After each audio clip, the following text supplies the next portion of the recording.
Aktivitas mondar-mandir penjaga kos sebelum ditemukannya diplomat muda Kementerian Luar Negeri dalam kondisi tidak bernyawa memicu kecurigaan publik. Polda Metro Jaya mengungkap alasan dibalik pergerakan penjaga kos yang tidak biasa itu.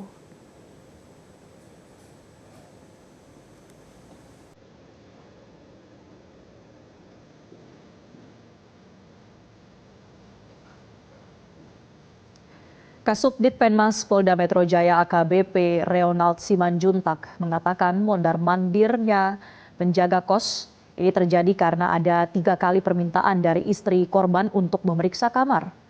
Usai permintaan tersebut, penjaga kos lalu membuka pintu dan menemukan korban sudah tak bernyawa di dalam kamar. Reonald menjelaskan polisi masih menunggu hasil pemeriksaan laboratorium forensik untuk mengungkap penyebab kematian. Penyidik akan mengungkap kasus ini melalui pendekatan scientific investigation. Segala keterangan akan dikumpulkan dan diverifikasi, termasuk keterangan saksi dan barang bukti dari lokasi kejadian. Polisi berjanji proses penyidikan berlangsung transparan dan profesional.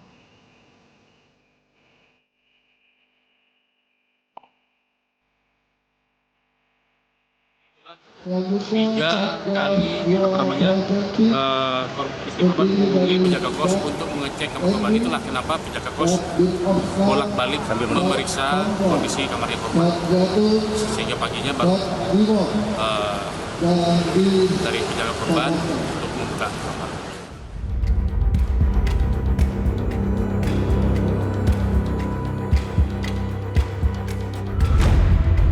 Kematian diplomat muda Kementerian Luar Negeri Arya Daru Pangayunan menyisakan teka-teki.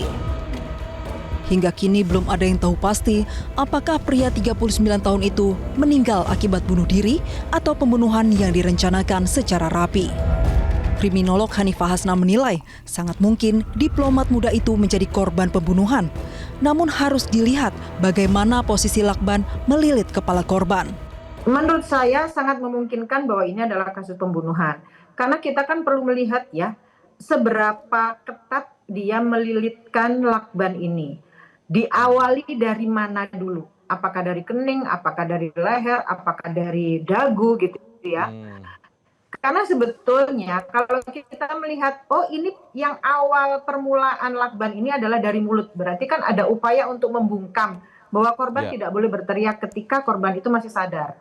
Gitu ya. Tetapi ketika si korban itu ternyata sudah meninggal, berarti ada kondisi namanya staging bunuh diri pasca pembunuhan.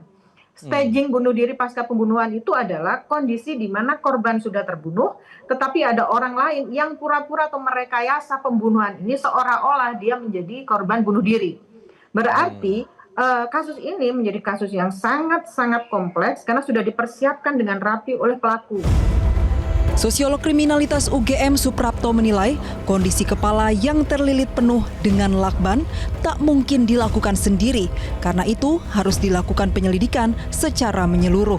Ya, jadi kalau kita melihat posisi ataupun kondisi korban yang terlilit penuh gitu ya seluruh kepala, sepertinya itu tidak mungkin bahwa dilakukan oleh diri sendiri.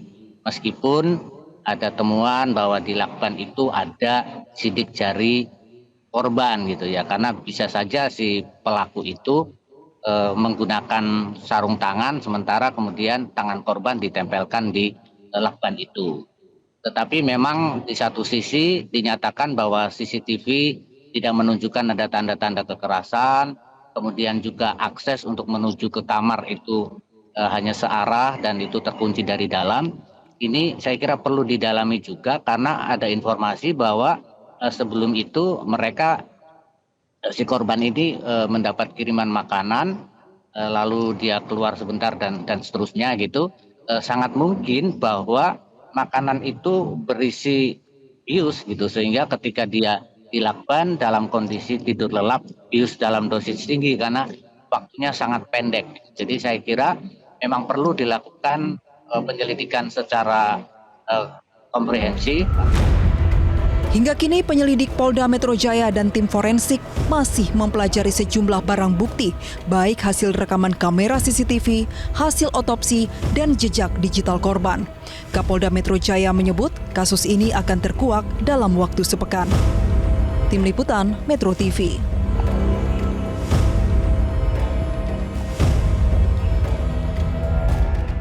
Jelajahi cara baru mendapatkan informasi. Download Metro TV Extend sekarang.